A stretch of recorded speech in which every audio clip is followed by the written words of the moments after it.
Hi everybody, Mighty Thunderbeard here, and today we are going to continue what we started a little over a week ago. I did an impromptu stream on last Monday to cover up for the fact that I had a game that got cancelled.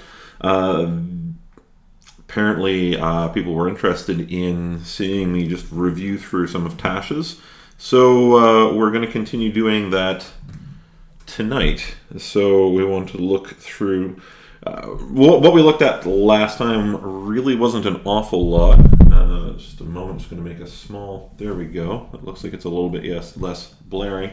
Last time we looked through some of the introductory stuff to Tasha's, and we looked through the feats, so we will not be doing that tonight. But I do want to go and just start looking through some of the new subclasses featured in Tasha's. To help us do this together, and I don't know how many people are going to join us tonight, but I hope a few at least. But to help us do this a little bit more effectively, I did go and track down a PDF of Tasha's, and I'm not advocating that you use a PDF or don't pay for a version of Tasha's. Buy the physical book. It's good to support, somebody went to the trouble of creating the book. By all means, go and purchase the book, but I don't really have a good way to show you guys what I'm reading without going and finding it off of a website or something. Anyway, I'm not really set up to show the book that I'm reading through. So a PDF is just more useful for this. So that's what I've gone and done. And we're just going to pull it up. So we're going to begin with the Artificer tonight, and I'm going to actually disappear while I guess I'll stay up here. Why not? So the Artificer came to us in Eberron Rising from the Last War, a little over a year ago now, and I believe it was last October, November that we got the new Eberron book, and I don't think they've really changed much. What they have done by putting it out in Tasha's this is basically a signal to DMs that it's okay to let somebody run an Artificer in your campaign that takes place in Greyhawk or Forgotten Realms or Dragonlance or your homebrew setting. As with anything, and again, we looked at this last week, but right at the beginning, all of the stuff in Tasha's is optional. So as a DM, you're not beholden to bring it into your game. The Artificer looks like a lot of fun. I confess to having not played one yet, but it is certainly a different flavor. It's not necessarily steampunk-ish, but it leans a little bit in that direction. It also kind of leans a lot more on the idea of sort of blending alchemy and magic and skills, or artificing skills, I suppose you could say. So things like woodcarver's tools or smith's tools or whatever. We're not going to look through we've got, artificers in many worlds. Again, that's kind of what I just talked about. Forgotten Realms, we've got a mention of Lantern here. Gnomes are sort of natural artificers in Forgotten Realms. We've got the usual stuff. This is the only class we're going to see in Tasha's that has what we would normally expect to see with a player's handbook write-up. Again, the Artificer is the official 13th class, and it is the only official new class that we've seen since the player's handbook. So we do have the creating. We've got our table set up here, complete with level, proficiency bonus, class features, infusions, infused item, cantrip, and spell slots. I'm not going to go through all of the... Am I? I don't know. I suppose we can go through, since Artificer is published here, and a lot of people apparently have not seen Artificer before. So we'll go through it. So your highest ability score should be Intelligence if you're doing the quick build. The quick build stuff, it's always important to notice, to make note that this is not essential to follow. You don't have to follow the quick build. The quick build is basically giving us what the recommended is. If you want to play an artificer who's good at being an artificer, who's a typical artificer, or if you want to build a fighter, you can build a fighter who has their highest score in wisdom if you want, but usually you're focusing on those elements of your person that are strongest. So you would expect a barbarian to focus on their constitution or their strength. You'd expect to see a monk focus on dexterity and wisdom, and so on and so forth. So if you're new to the artificer and you're looking to put together something that will function as an artificer, then yes, put your highest score in intelligence, and then either constitution or dexterity. Why? Well, constitution is going to give you hit points, as well as improving your constitution saving throws. So those are both going to be useful. Dexterity is going to improve your armor class, and your dexterity saves, at least, well, it'll improve your armor class as long as you're not wearing heavy armor. So those are always good for any spellcasting class to focus on these two. And then choose the guild artisan background. Now, you may want to avoid the guild artisan background if you're playing a race that has proficiency with tools, because, well, obviously this is extremely important for your spellcasting. We'll see that as we get into this in a few minutes, but the artificers rely on artisan tools. So if you just roll up a character the way you normally would, elves, for instance, elves don't get a tool proficiency. Rock gnomes get a tool proficiency. Dwarves get tool proficiency. So if you're playing one of those, you may decide to go outside of the box here. But again, as a rule, if it's the first time you're rolling up a character, it doesn't hurt to follow most of the quick build. A lot of DMs, myself included, if somebody rolls this up as a new character, it's your first foray into being an artificer, and you decide a few games in that, hey, this really isn't working out that well, I simply let my players retcon characters fairly frequently. I don't want playing a character to be something miserable or painful for people. So let's get into the meat of this. Hit points, 1d8 per artificer level. So we are tougher than a wizard or a sorcerer. We come in about the same place as a warlock does. Maximum hit points, obviously, like everybody else, 8. So maximum plus constitution modifier. And then either 1d8 or 5 plus your constitution modifier per artificer level after first. And just to cover this, some people will do average. That would be the 5 in this case. So if you roll a 1d8, the average on a 1d8 is not a 4 because there's no 0 involved. So the average roll is 4.5. So hit points we round up when we do average hit points. Yeah, exactly, Meowing Pineapple. If you hate a character, it's a game. We talked about this last week a little bit. Somebody asked about would I let somebody change something or change a character, and it's a game. So if you're playing something that isn't fun anymore, then what's really the point of playing the character or playing the game? So when we do average hit points, it's usually the one place where we round up rather than down. Damage, most other things, anytime something is halved, usually we're rounding it down. Here, when we take an average, we round up. So average on a D8 is 4.5. We go up to 5. If you use average hit points, what I recommend is if you're going to use averages all the way through. So if you're going to use average hit points, use average damage. Averages speed everything up. Now, I don't want my player characters to be super squishy, so I usually will allow players to roll for hit points when they level up, and if they roll low, they can take the average. I'm a bit of a soft DM that way. I've known a couple of DMs who simply give their players maximum hit points when they level up. rolling is fun. When somebody rolls for hit points and they roll a 7 or 8 on a d8, or they roll a 12 as a barbarian, that's fun, and it provides a little bit more variety to the character.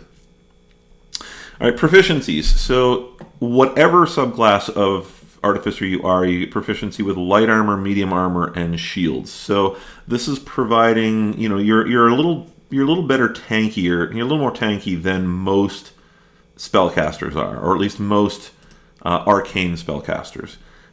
We get medium armor and shields. Simple weapons.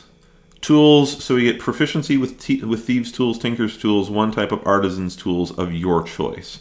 So we're getting... Now again, this kind of makes the Guild Artisan background a little bit redundant, in my opinion, since... it doesn't. The guild. There's other things in the Guild Artisan background that are useful. I'm not going to pull that up right now.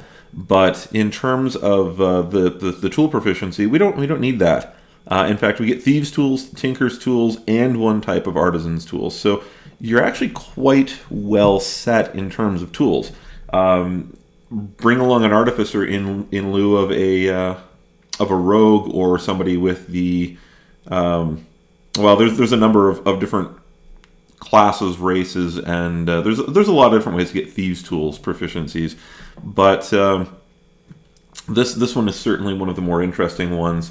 And I think there's opportunity to play Artificer in a number of different ways.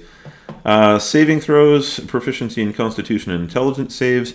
Skills, we're picking 2 from Arcana, History, Investigation, Medicine, Nature, Perception, and Sleight of Hand. So what you choose to pick from there is going to depend on how you perceive your particular character flowing once you get them rolled up.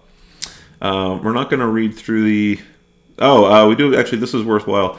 We have the mention of gunpowder weapons. Now, again, this is going to be up to the DM as to whether or not you allow gunpowder weapons. Will you allow guns, effectively, or cannons? And basically, this note is if the DM allows it, and you can find the rules for that in the Dungeon Master's Guide, then you're able to. Then your Artificer is by default proficient with those weapons. So this is why a lot of people have been excited about the Artificer since before it came out, since it was in Unearthed Arcana some time ago, because we get a lot of cool stuff that is unique to the class. We don't see this with other classes. Starting equipment, we're going to start with obviously background equipment, any 2 simple weapons of your choice, a light crossbow and 20 bolts, your choice of studded leather armor or scale mail. And again, if you've lined up more towards back here, if you focused more on dexterity in your quick build, or if you focus more on dexterity, then you might want the studded leather armor. If you focused on the Constitution, then you might want the scale mail, since the scale mail is medium armor and will only allow up to +2 armor class bonus from dexterity. And you start with Thieves' Tools and a Dungeoneer's pack. So here's where the Guild Artisan comes in a little bit. It would give you not only proficiency, but you would start with a set of Artisan's Tools as well. Most Artisan's Tools, some Artisan's Tools aren't that expensive. Again, we could look that up right now, but for all intents and purposes, you would start with something. A level 1, when you don't have a lot of money, it's a big deal to be able to start with the Artisan's Tools that you want. And then we've got your starting gold. If you choose to go with gold rather than starting equipment, you pick one or the other. So you don't get starting equipment and starting gold, but if you decide, a DM can, as an option, allow you to basically roll 5d4 times 10 and start with that amount of gold that you can spend on your own equipment. So d4, our average roll is 2.5. You would start with a chunk of gold, and anyway. Abilities, so multi-classing. You can't, if you start as another class, you have to have an intelligence score of at least 13 in order to put levels into Artificer. If you are not already an Artificer and you're choosing it as a multi-class, then you gain proficiency with light armor, medium armor, shields, thieves' tools, and tinker's tools. And when it comes to spell slots, you add half your levels rounded up in the Artificer class to the appropriate levels from other classes to determine your available spell slots. I might talk about this more in depth later, but I want to work through Tasha's tonight more than I want to actually work through multi-classing options. So Meowing Pineapple, I don't know much about an Artificer, thought they were all guns. What else do they use? Just crossbows. Well, we will get to that in just a minute, Meowing Pineapple. And hello, Atominator. Doing well so far. So class features. Magical Tinkering. So at first level, you've learned how to invest a spark of magic into mundane objects. To use this ability, you must have thieves' tools or artisan's tools in hand. You then touch a tiny non-magical object as an action and give it one of the following magical properties of your choice. The object sheds bright light in a 5-foot radius and dim light for an additional 5 feet. Whenever tapped by a creature, the object emits a recorded message that can be heard up to 10 feet away. You utter the message when you bestow this property on the object, and the recording can be no more than 6 seconds long. The object continuously emits your choice of an odor or nonverbal sound, such as wind, waves, chirping, or the like. The chosen phenomenon is perceivable up to 10 feet away. Or a static visual effect appears on one of the object's surfaces. This effect can be a picture, up to 25 words of text, lines, and shapes, or a mixture of these elements as you like. So, well, let's finish this out. The chosen property lasts indefinitely. As an action, you can touch the object and end the property early. You can bestow magic on multiple objects, touching one object each time you use this feature, though a single object can only bear one property at a time. The maximum number of objects you can affect with this feature at one time is equal to your intelligence modifier, or a minimum of one object. If you try to exceed your maximum, the oldest property immediately ends and the new property applies. One of you can pretty much make almost anything something like a megaphone. Meowing Pineapple, without me looking it up, you have a character in one of my games who has a staff, and I can't remember what it is exactly, but there's the staff that lets you take items and literally just set them in rotation around the head of the staff. One of my first thoughts when I read this for the first time is that this would be really cool because you can have multiple items going around and you could literally like just touch one of them and have it emit light. Touch another one and have it, repeat a message or a call or something like that. But this is a cool, obviously mostly flavor. There's definitely ways that this is practical. Yes, thank you, Atominator, the Staff of Adornment. I mean, just the idea of having all these little flavor items circling around what is a barely magical staff in the hands of an Artificer amuses me somewhat. So, I mean, obviously being able to shed some light, there always tends to be a human somewhere, especially at level 1. This is obviously useful. The message, it's going to be up to you what you do with it. A number of things pop into my mind, but I'm not going to share all of those right now. I can think of characters in certain games where I could see someone using this to lull somebody off to sleep. Yeah, I mean, this is basically like you're like the president of the audiovisual club, and I suppose a lot of you are probably too young to remember those sorts of things back in the day. But spellcasting, another first level Artificer feature. You've studied the workings of magic and how to cast spells, channeling the magic through objects. To observers, you don't appear to be casting spells in a conventional way. You appear to produce wonders from mundane items and outlandish inventions.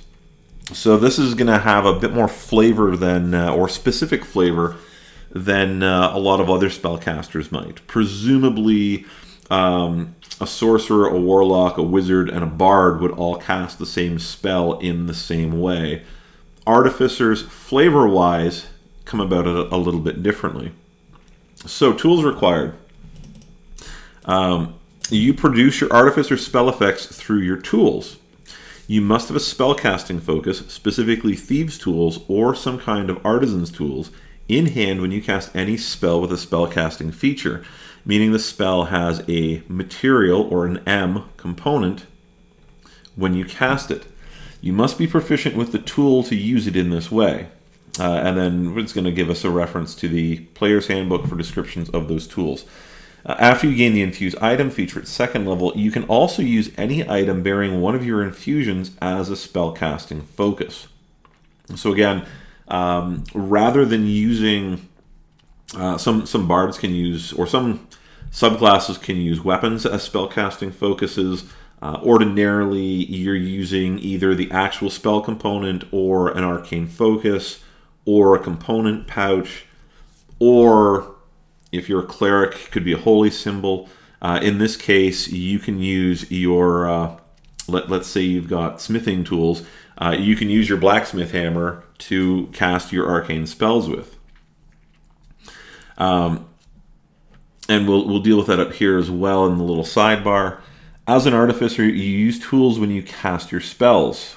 When describing your spell casting, think about how you're using a tool. For example, if you cast Cure Wounds using alchemist supplies, you could be quickly producing a salve. If you cast it using Tinker's tools, you might have a miniature mechanical spider that binds wounds. The effect of the spell is the same either way.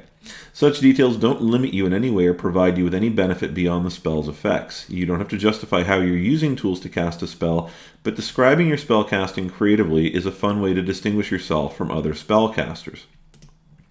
So, again, mostly this is a flavor thing, but it is also a reminder that you are not manipulating the weave, so to speak, in the same way that other spellcasters are.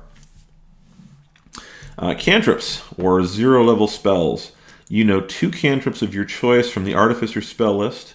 At higher levels, you learn additional Artificer cantrips of your choice, shown in the cantrips known column of the Artificer table. When you gain a level in this class, you can replace one of the Artificer cantrips you know with another cantrip from the Artificer spell list. And then we have preparing and casting spells. So this is pretty usual.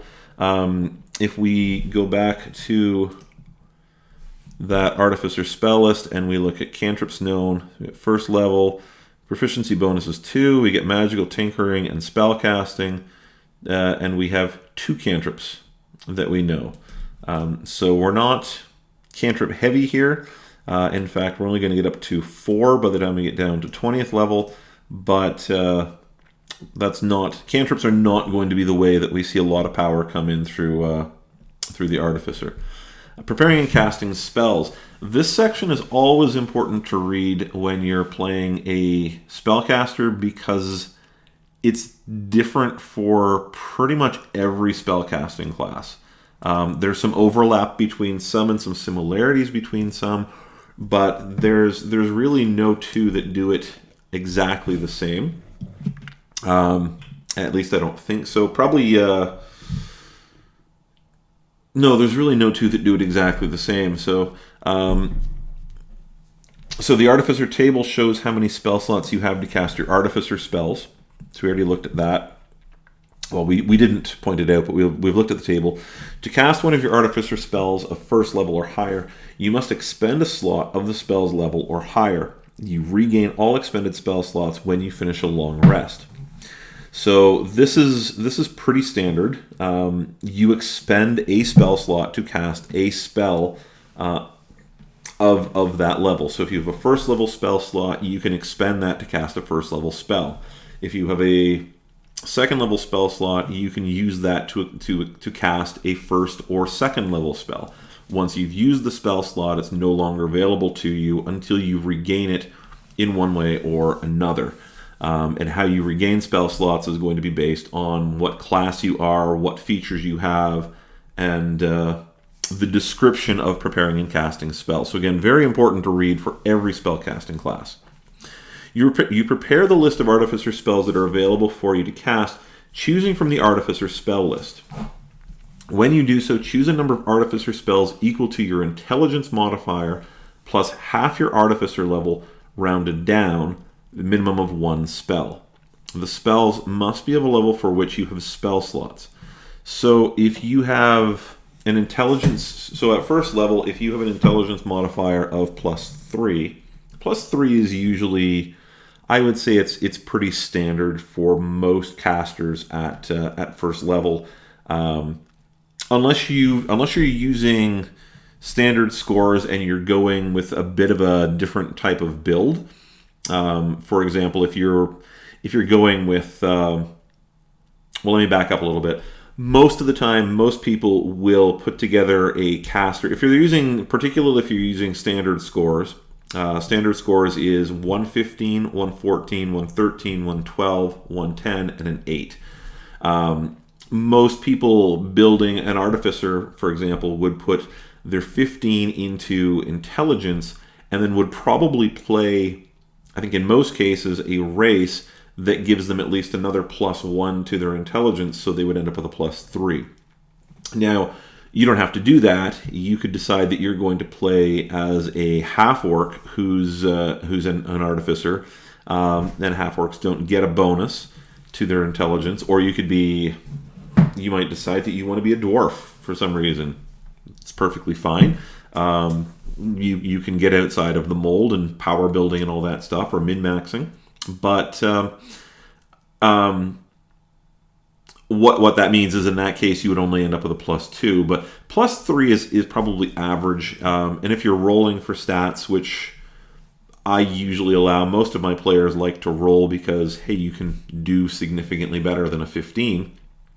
But in that case, it's more likely that you might end up with a +4, or in rare cases a +5. Kobold, yes, you could certainly play. Actually, Kobold Artificer could be pretty kick-ass.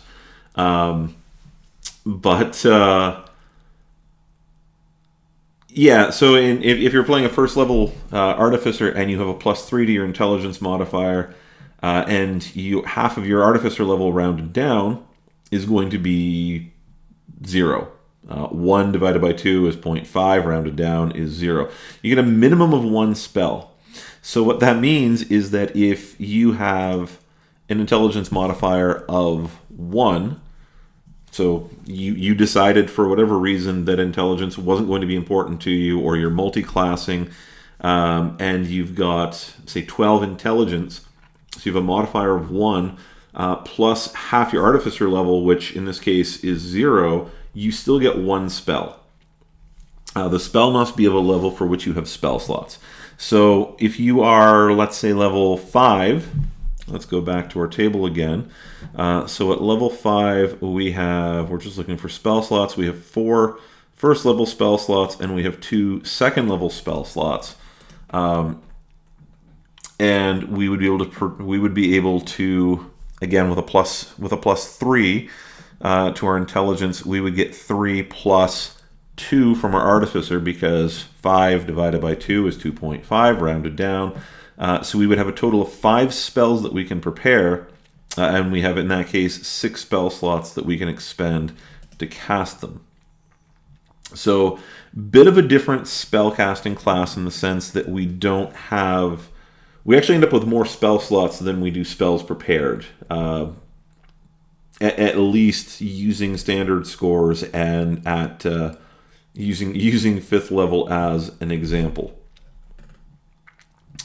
So, actually, it gives us this example right here. You'd have 4 first level, 2 second level spell slots with an intelligence of 14. Your list of prepared spells can include 4 spells of first or second level in any combination. So there we go. You can change your list of prepared spells when you finish a long rest. Preparing a new list of Artificer spells requires time spent tinkering with your spellcasting focuses, at least 1 minute per spell level for each spell on your list. So this is I think a little bit unique. Typically with spellcasting classes, you either learn spells and you can change them when you level up, or you can change your spells sort of willy-nilly, just when you finish a long rest. This one actually specifically gives us a set amount of time that's used at the end of a long rest, preparing a new list of spells. And yes, Meowing Pineapple, a full party of kobolds could be a good time. Any group that has ever faced off with a group of kobolds should have some idea of how dangerous kobolds can be in a pack. So, spellcasting ability, we won't go through all of the read-up on this. What we need to know is that our spellcasting modifier is intelligence. So, spell save DC. The DC, by the way, spell save DC, any DC for a character works out to the same modifier, or sort of the same formula. 8 plus your proficiency bonus plus your intelligence your modifier. So doesn't matter what the class, doesn't matter what the ability is.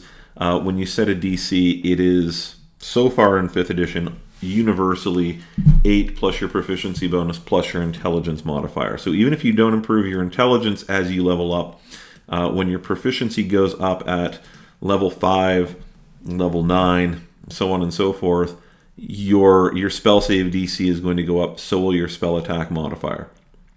Spell attack modifier, as usual, proficiency bonus plus your intelligence modifier. Ritual casting. You can cast an Artificer spell as a ritual if that spell has the ritual tag and you have the spell prepared. When it comes to ritual casting, you should definitely check out the Player's Handbook for all of the rules on ritual casting. The gist of it usually is that if you cast a spell as a ritual, you don't consume a spell slot, but it takes 10 minutes longer to cast a spell as a ritual. So it's pretty unusual that you're going to combat cast a spell as a ritual unless it's a really, really long-ass fight. Artificer spell list. I'm not going to read through all of these spells because that would chew up way too much time, especially if we looked up the description. These are spells from the Player's Handbook, except if it has 1 asterisk. It comes from Chapter 3 in Tasha's. We'll get to that eventually, maybe not, actually almost certainly not tonight, but at some point we will get to that. And 2 asterisks implies that it's a spell from Xanathar's Guide to Everything. So, Booming Blade. Booming Blade has been reprinted in this book. Originally it was in the Sword Coast Adventurer's Guide, but it has been reprinted in Tasha's. Create Bonfire, on the other hand, is from Xanathar's Guide. Dancing Lights, Firebolt, Guidance, these are all spells from the Player's Handbook. So, new spells or spells brought from other places not previously reprinted in, or not previously found in either the Player's Handbook or Xanathar's Guide. We have the Green Flame Blade. We have Lightning Lure. We have Sword Burst. We have, Tasha's Caustic Brew. This is completely new. Tasha's Caustic Brew is, I think, the first one on this list not printed in the Sword Coast Guide. Let's see. Intellect Fortress, that's another one that's new to this book. And that's about it. So, again, if you want to get Green Flame, if you want to play an Artificer, as with any class, get the Player's Handbook, and Xanathar's Guide is going to increase that capacity. At 2nd level, you get Infuse Item. You've gained the ability to imbue mundane items with certain magical infusions, turning those objects into magic items. An Infuse Item is going to be one of those unique and very utilitarian but potentially powerful abilities to give to an Artificer. So, infusions known When you gain this feature, pick 4 Artificer infusions to learn, choosing from the Artificer infusions section at the end of the class's description. You learn additional infusions of your choice when you reach certain levels in this class, as shown in the Infusions Known column of the Artificer table. Whenever you gain a level in this class, you can replace one of the Artificer infusions you learned with a new one. So, we go back to our table again, and here at second level, proficiency bonus is 2, we get infused item, and we know 4 infusions and can have 2 infused items. So let's go back over here. Infusing an item. Whenever you finish a long rest, you can touch a non-magical object, that part's going to be important, and imbue it with one of your Artificer infusions, turning it into a magic item. An infusion works on only certain kinds of objects as specified in the infusion's description. If the item requires attunement, you can attune yourself to it the instant you infuse the item. If you decide to attune to the item later, you must do so using the normal process for attunement. So, for instance, if we take a regular, let's say rock. A rock normally is not going to require any sort of attunement, but when we cast an infusion on it, it becomes a magic rock. And I know everybody who's watching, everybody who's ever played D&D, you have dreamt of a magic rock.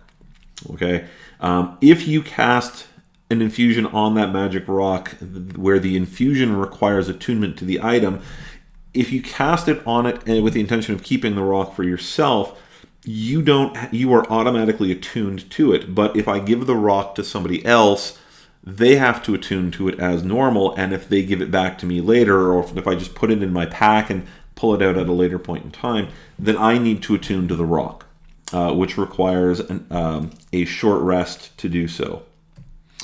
Your infusion remains in an item indefinitely, but when you die, the infusion vanishes after a number of days equal to your intelligence modifier, a minimum of 1 day. The infusion also vanishes if you replace your knowledge of the infusion. You can infuse more than 1 non-magical object at the end of a long rest. The maximum number of objects appears in the infused items column of the Artificer table. You must touch each of the objects, and each of your infusions can be in only 1 object at a time. Moreover, no object can bear more than 1 of your infusions at a time. If you try to exceed your maximum number of infusions, the oldest infusion ends, and then the newest infusion applies. If an infusion ends on an item that contains other things, like a bag of holding, its contents harmlessly appear in and around its space. So, for the most part, this is very similar to our magical tinkering at first level, except that these are much more powerful than the magical tinkering abilities. But we're set in how many items we can affect at once. And we will go through the infusions when we get there.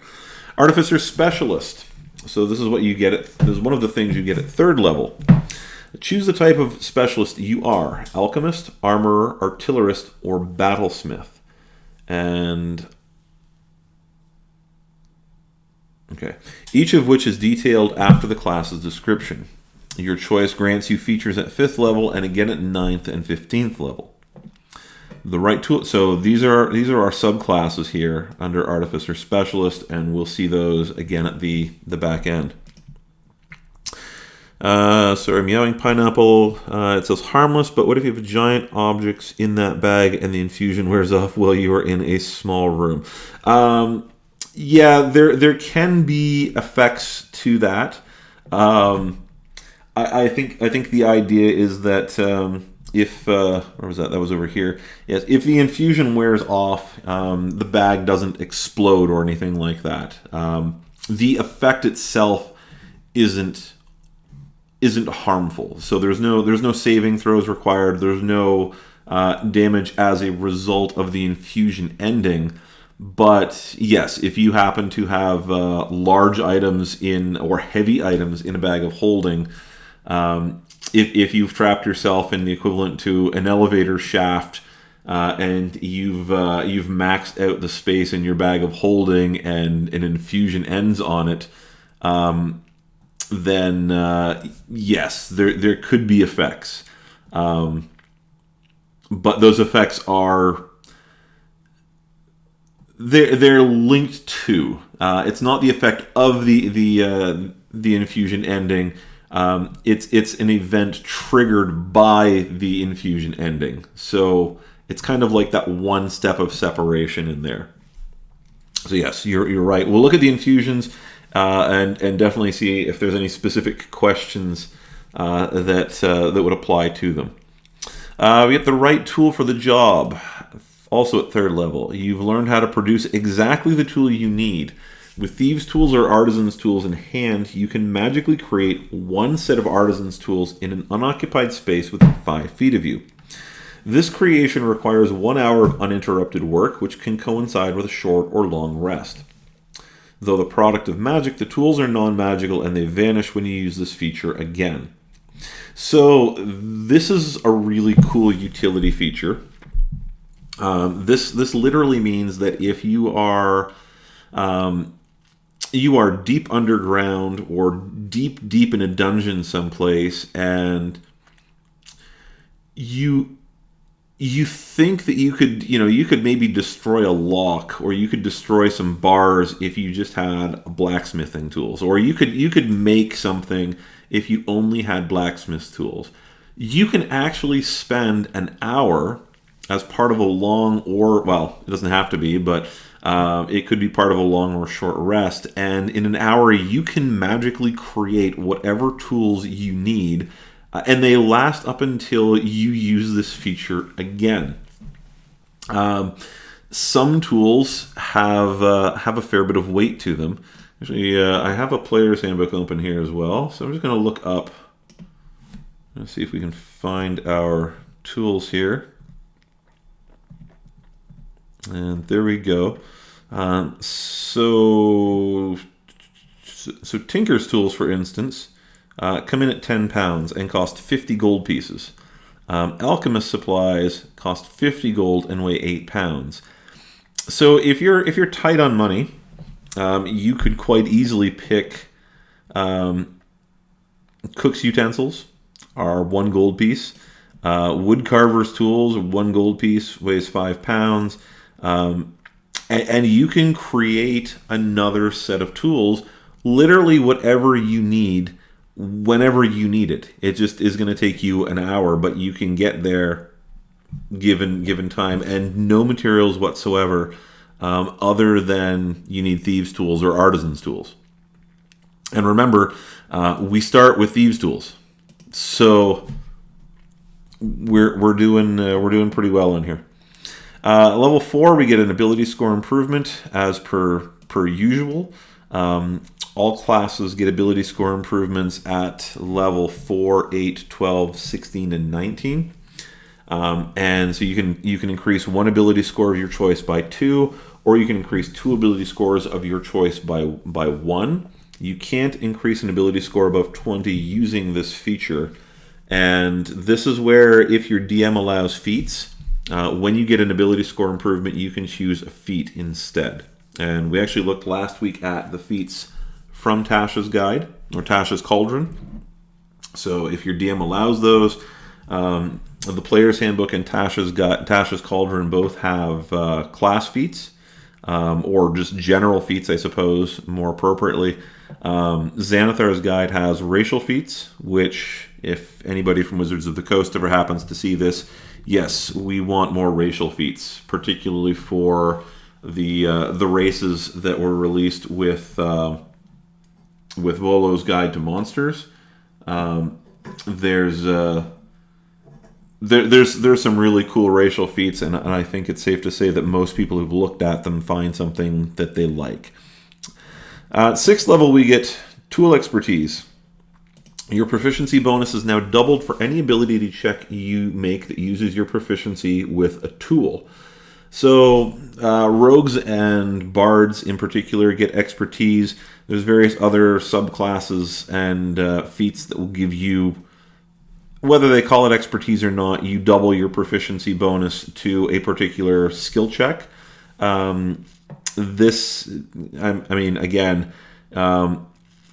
you are beginning with at least one type of artisan's tools as well as tinker's tools and thieves tools. So minimally, you are looking at 3 different tools that you now have expertise with. So you are going to be great at picking locks or making items or just using your tools, whatever you're doing with them. Flash of Genius at 7th level, you've gained the ability to come up with solutions under pressure. When you or another creature you can see within 30 feet of you makes an ability check or saving throw, you can use your reaction to add your intelligence modifier to the roll. You can use this feature a number of times equal to your intelligence modifier, minimum of once. You regain all expended uses when you finish a long rest. So, this is the opportunity to sort of add your creative bonus, your flash of genius, to borrow the title of it. A fireball comes your way to use a great rubber ducky. Shut up, rubber ducky. I don't know. Meowing pineapple harassment. No more harassment than I'm used to in a D&D game. Okay. But a fireball comes at you, and you can use your reaction to add your intelligence modifier to the roll. So again, you're going to be adding probably, on average, likely 3. By this point, you've had opportunity to pick up an ability score improvement, so a 4 or a 5. Adding even 3 to a saving throw, I think is pretty cool. And given that you could add this to a strength save, which presumably you would suddenly have some insight into the application of force in particular ways, utilizing leverage or something else that might give you that bonus to it. And you can do this a number of times equal to your intelligence modifier.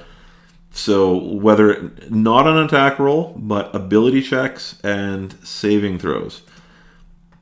Again, not combat heavy, but very useful in a lot of situations.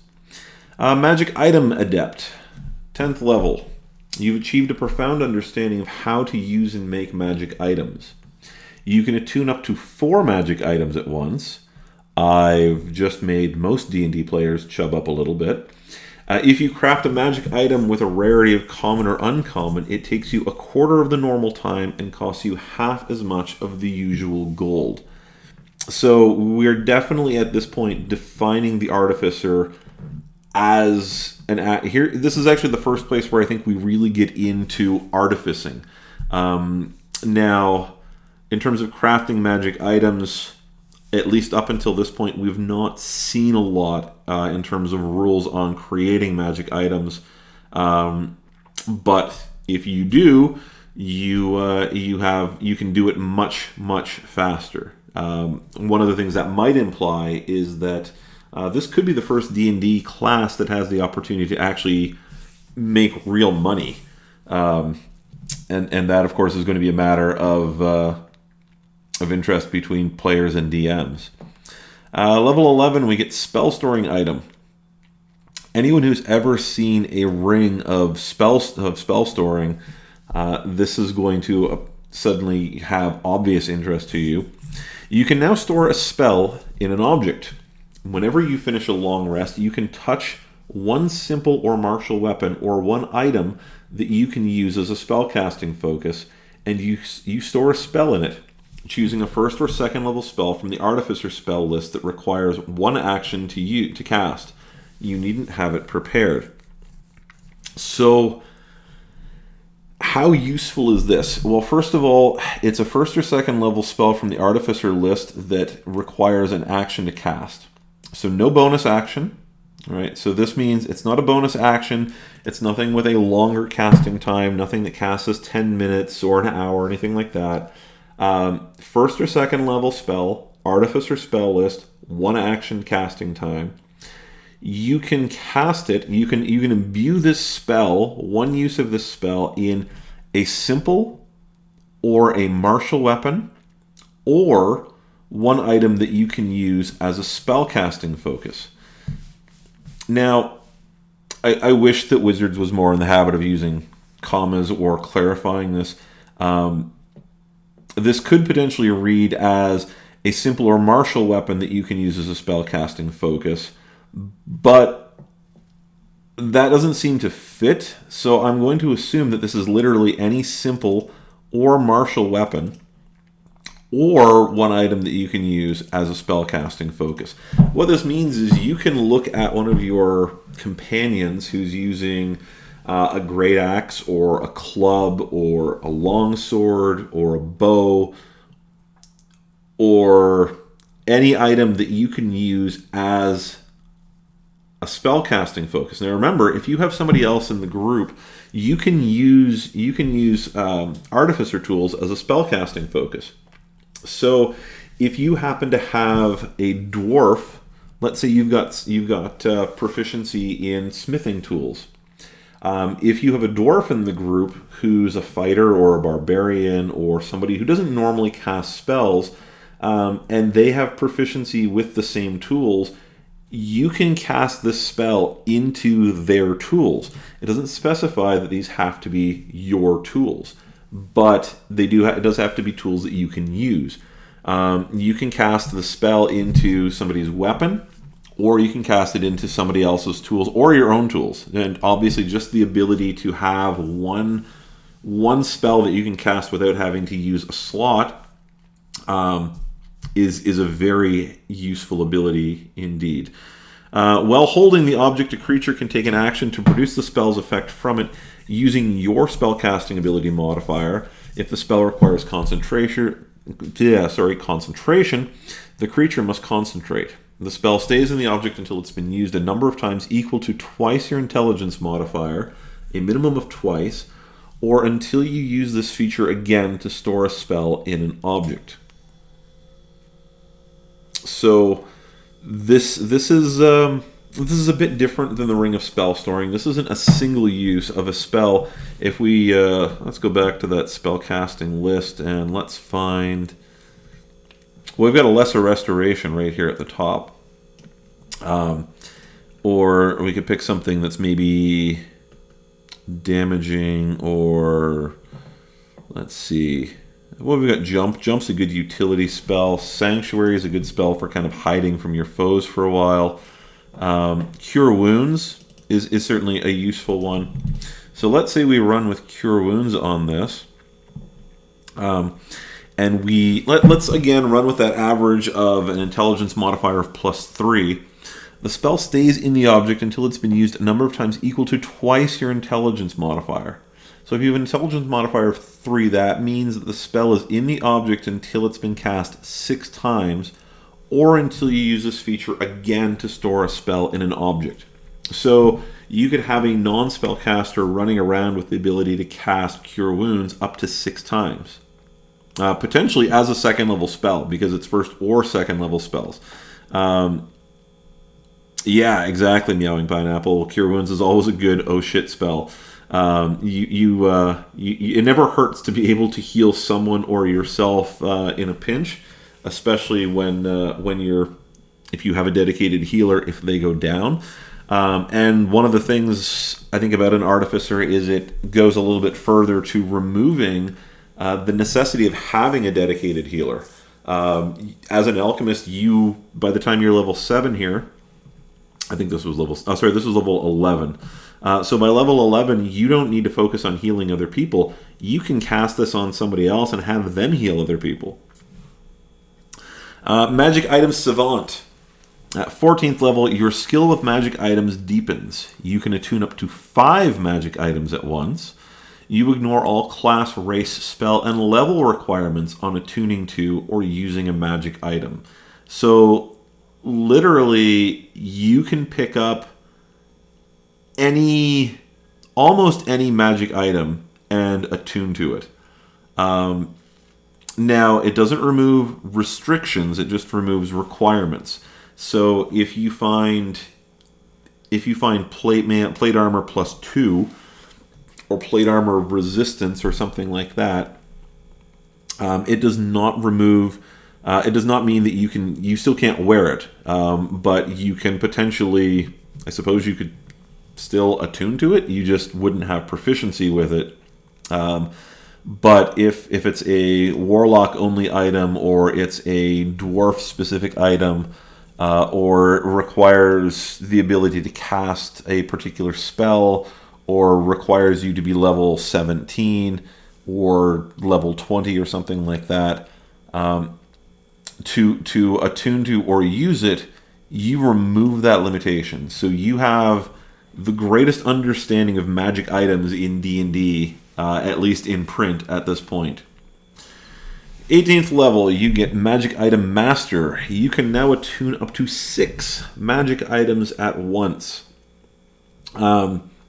That's, I mean, you have at 18th level, you have doubled the number of magic items you can attune to from anybody else.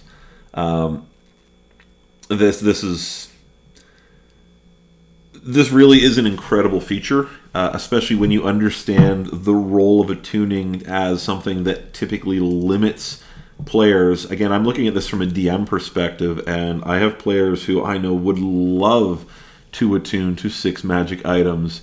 Now, it is level 18 by the time you get this, and by 18th level, honestly, the things that are still challenging you are high-level demons or celestial beings, or, you know, really, really weird and powerful things. So you're going to find that your power creep is less effective when it comes to the big fights, but it's tremendously... yes, Rubber Ducky, your Artificer could wield Whelm. You could potentially have, well, think about it. You could have a melee weapon or a ranged weapon. You could have armor, a helm, boots. Well, let's go through. Figure weapon, armor, boots, helm, say a necklace and a ring or some other random wondrous item. I had a pretty good idea of what's in the DMG in terms of magic items, and damn, son, that's some serious power that you're potentially wielding with that. Finally, at level 20, you get Soul of Artifice. You have developed a mystical connection to your magic items, which you can draw on for protection. Because, you know, you're 20th level. By 20th level, your characters are effectively... You're pretty close to demigods anyway. You get a +1 bonus to all saving throws per magic item you are currently attuned to. Which means, yes, you can potentially be getting a +6 to all of your saving throws on top of whatever proficiencies and bonuses you already get to those saving throws. Damn! If you're reduced to 0 hit points but not killed outright, you can use your reaction to end one of your Artificer infusions, causing you to drop to 1 hit point instead of 0. So make a note, at level 20, the new most survivable character in 5th edition is the Artificer, beating out the Goliath. Goliaths, when they take damage once per day, you can roll a d10 and prevent that much damage. The half-orc, who, when they drop to 0 hit points, sits at 0. I believe, is it the Samurai, I think, gets an ability similar to that. No, you can... Again, let's go back to our table again. So by 20th level... we can have up to 6 infused items, which means potentially, now it is a reaction, and that means you can only do it once per turn. But you could potentially go, 6 times in a single fight, you could potentially just go dropping infusions on items to keep 1 hit point instead of going to 0. And you can cast Cure Wounds. Hopefully you'd have the intelligence to heal yourself up a little bit. As long as you are not killed outright.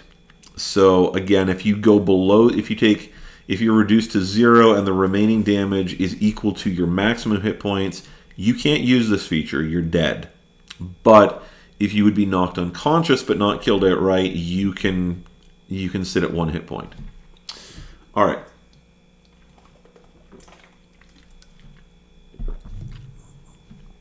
So that is the Artificer in general. We then have 4 different specialists for Artificers. These are our subclasses. So with the alchemist, and without even reading through our little descriptor here, I think it's safe to say that we have an idea of what an alchemist is likely to do. So at 3rd level, you get tool proficiency. You gain proficiency with alchemist supplies. If you already have this proficiency, you gain proficiency with 1 other type of artisan's tools of your choice. So you go alchemist, and again, you're a master of tools. We've started with thieves' tools, tinker's tools, 1 type of artisan's tools, and now we're getting another one. Artificer is, if you're playing a survival campaign and you know going in it's a survival campaign, Artificer for the win here. Tremendously useful as a utility character here. Let's see. Alchemist spells. You always have certain spells prepared after you reach particular levels in this class, as shown in the Alchemist spells table. So these are very similar. These are basically domain spells, but for an Artificer. And these spells don't count as Artificer spells for... Sorry, these spells count as Artificer spells for you, but they don't count against the number of Artificer spells you prepare. So this is adding to our repertoire. So if at 5th level, sorry, if at 3rd level, we would normally be able to prepare, say, 3 spells. This is giving us 2 more spells, Healing Word and Ray of Sickness, that are always prepared. So instead of having those 3 spells, we have 5. So we're balancing out a little bit more, and we're building in a bit more. Considerably more of a spellcasting repertoire. So at 3rd level, we get Healing Word and Ray of Sickness. 5th level, we get Flaming Sphere and Melf's Acid Arrow. 9th level, we get Gaseous Form and Mass Healing Word. 13th level, we get Blight and Death Ward. And at 17th level, we get Cloud Kill and Raise Dead. So we've got an interesting mix here of healing spells that are typically not, they're certainly not wizard spells anyway, but we've got a good mix of healing spells, utility spells like Ray of Sickness, Gaseous Form, Blight, and openly damaging spells like Flaming Sphere, Melf's Acid Arrow, Cloud Kill, and Raise Dead at 17th level. I mean, if you don't already have somebody who can cast it, super handy for sure. So we're seeing a very powerful utility character emerge here who's good in, again, you don't get a ton of spell slots, or actually you do all right for spell slots. You don't get a lot of powerful spells. You're limited to those 5th level spell slots back here. You're not going to be casting the big stuff very often anyway. But you are going to be very good at the other spells that you do cast. You've got enough to kind of, again, we're looking at an overall utility build. You're not blazing in with any one thing at a time, but you can do pretty much anything. I think that's probably fair at this point. Experimental Elixir, also at 3rd level. Whenever you finish a long rest, you can magically produce an experimental elixir in an empty flask you touch. Roll on the experimental elixir table for the elixir's effect, which is triggered when someone drinks the elixir. As an action, a creature can drink the elixir or administer it to an incapacitated creature. You can create additional experimental elixirs by expending a spell slot of 1st level or higher for each one. When you do so, you use your action to create the elixir in an empty flask you touch, and you choose the elixir's effect from the experimental elixir table. Creating an experimental elixir requires you to have alchemist supplies on your person, and any elixir you create with this feature lasts until it is drunk or until the end of your next long rest.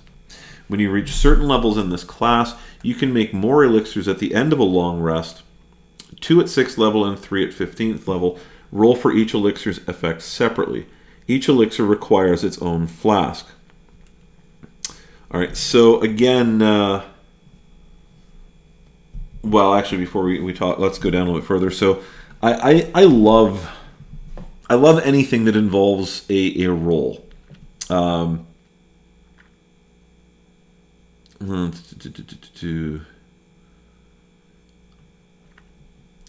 a DM may decide based on certain, you might homebrew that, roll on the experimental elixirs table for the elixir's effect. So I love anything that involves the roll. So you're going to roll a d6. On a 1, we get healing. The drinker regains a number of hit points equal to 2d4 plus your intelligence modifier. So this is probably at least as good as a regular potion of healing. Swiftness, the drinker's walking speed increases by 10 feet for 1 hour. Resilience, the drinker gains +1 bonus to armor class for 10 minutes. Boldness, the drinker can roll a d4 and add the number rolled to every attack roll and saving throw they make for the next minute. Flight, the drinker gains a flying speed of 10 feet for 10 minutes. Transformation, the drinker's body is transformed as if by the Alter Self spell. The drinker determines the transformation caused by the spell, the effects of which last for 10 minutes. So there's a lot of cool stuff that could happen here. You could potentially do this.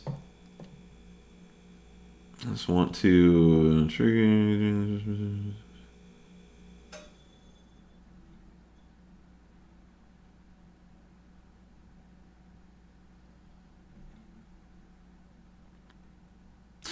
Right. So basically, somebody could drink one of these potions, the one that you create in particular with your long rest, and they might drink it hoping to get healed, for instance, and instead find that they end up with boldness, or they end up with Alter Self for 10 minutes. Definitely an interesting. Anything that involves rolling in a dice to see what happens, I always find amusing, and I think provides a new kind of fun in the game. If you have somebody who's if you're rolling an artificer and you have a wild magic sorcerer in the game already, or if you have a divination mage who's rolling dice all the time, all right, take care, Meowing Pineapple. You've got a whole new dice rolling feature in here, which is just going to add to the fun and chaos of the game. 5th level, Alchemical Savant. You've developed masterful command of magical chemicals, enhancing the healing and damage you create through them. Whenever you cast a spell using your alchemist supplies as a spellcasting focus, you gain a bonus to 1 roll of the spell. That roll must restore hit points or be a damage roll that deals acid, fire, necrotic, or poison damage, and the bonus equals your intelligence modifier with a minimum of +1. So this is again, it's straight up purely beneficial. If you're using your alchemist supplies as your spellcasting focus, you can either heal for more hit points or you can do more damage, which seems to be good to me. You get a bonus to 1 roll of the spell. The bonus equals your intelligence modifier. So if you're re-rolling damage or you're whatever you're doing, you're going to if you make 2 rolls, for instance, if you have something like Elemental Adept, or if you have something that gives you the ability to re-roll some damage dice. When you've figured out whichever roll you're going to use, then you can add your bonus of your intelligence modifier. So on a first, obviously this is going to be of the most profound change when you're using 1st level spell slots. Adding say 3 to 5 to a 5th level spell slot, it's still useful for sure. But it's going to mean an awful lot more on a 1st level spell slot, where 5 is going to be probably as good as whatever you're going to roll anyway. And there's no limit to the number of times you can do this. It's whenever you cast a spell, as long as you're using your alchemist supplies as a spell casting focus. So note, alchemist supply is not one of your other... You've got tons of spell focuses at this point, or potentially you do, but it has to be done with your alchemy supplies. Restorative reagents at level 9. You can incorporate restorative reagents into some of your works. Whenever a creature drinks an experimental elixir you created, the creature gains temporary hit points equal to 2d6 plus your intelligence modifier. Very useful. So even at this point, all of your potions, they don't necessarily heal, but they are giving temporary hit points. You can cast Lesser Restoration without expending a spell slot and without preparing the spell, provided you use alchemist supplies as the spellcasting focus. You can do so a number of times equal to your intelligence modifier, and you regain all expended uses when you finish a long rest. Again, spectacular. This is the ability to remove, well, go and look up Lesser Restoration, but there's a number of effects that you can remove with Lesser Restoration. Without expending a spell slot, without preparing the spell, you just have to have your alchemist supplies.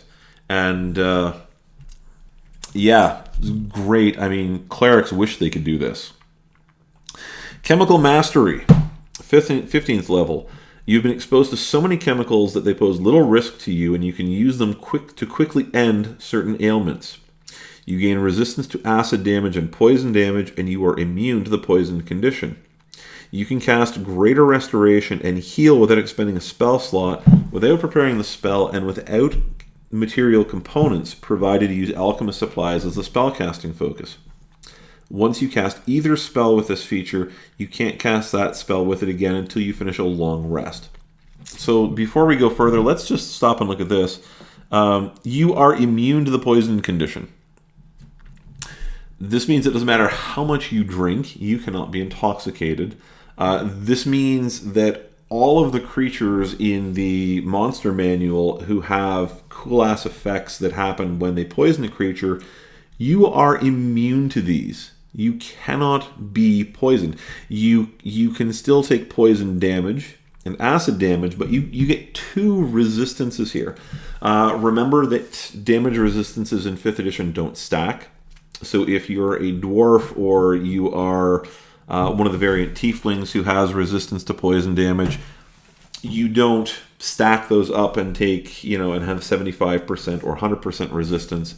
It's always 50%, but both of these abilities so far are huge.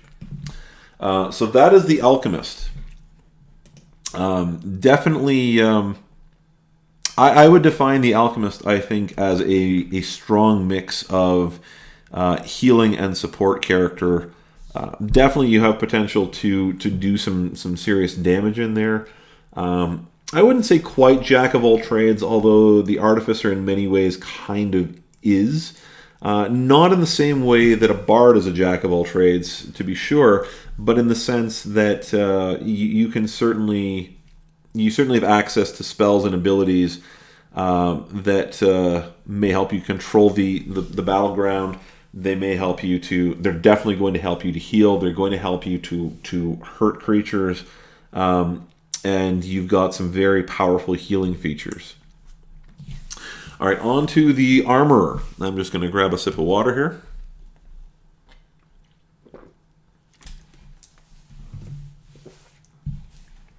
All right, so the Artificer is going to... the Armorer is going to work in a considerably different way than the Alchemist. Level 3, we get Tools of the Trade. You gain proficiency with heavy armor. You also gain proficiency with Smith's tools. If you already have this tool proficiency, you gain proficiency with one other type of artisan's tools of your choice. So, similar to what we saw at 3rd level with the Alchemist, but moving in a different direction with Smith's tools, and that's going to make sense for the build.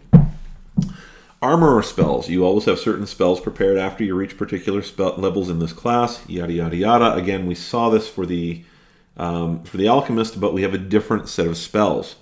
So here we're going to get Magic Missile and Thunder Wave at 3rd level, Mirror Image and Shatter at 5th level, hypnotic pattern, and a lightning bolt at 9th level, fire shield and greater invisibility at 13th level, and pass wall and wall of force at 17th level. So we're seeing here magic missile is not ever really a huge damage spell unless you power build it the right way, but significantly it doesn't really ever miss.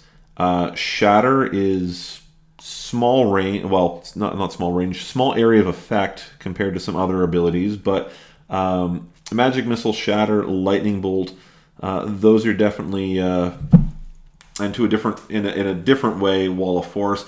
These are all dealing with our offensive abilities on Thunderwave as well. Mirror image, hypnotic pattern, fire shield, greater invisibility, wall of force, pass wall. These are giving us not healing abilities like we saw with the alchemist, but this is giving us considerable defensive ability, and that's what we would expect from somebody who's called an armorer. We would expect somebody who's interested and capable of improving the defense of the group, and that is precisely what we're going to get. 3rd level, we also get arcane armor, and I will look at that. Sorry, just one moment. I'm just off to scope out something else for a second. There we go. Your metallurgical pursuits have led you to making armor a conduit for your magic. As an action, you can turn a suit of armor you are wearing into arcane armor, provided you have smith's tools in hand. So we want to point out that at this point, this is armor that you are wearing. This is not armor that someone else is wearing, but specifically what you yourself have on your person. You gain the following benefits while wearing this armor. If the armor normally has a strength requirement, the arcane armor lacks this requirement for you. Okay.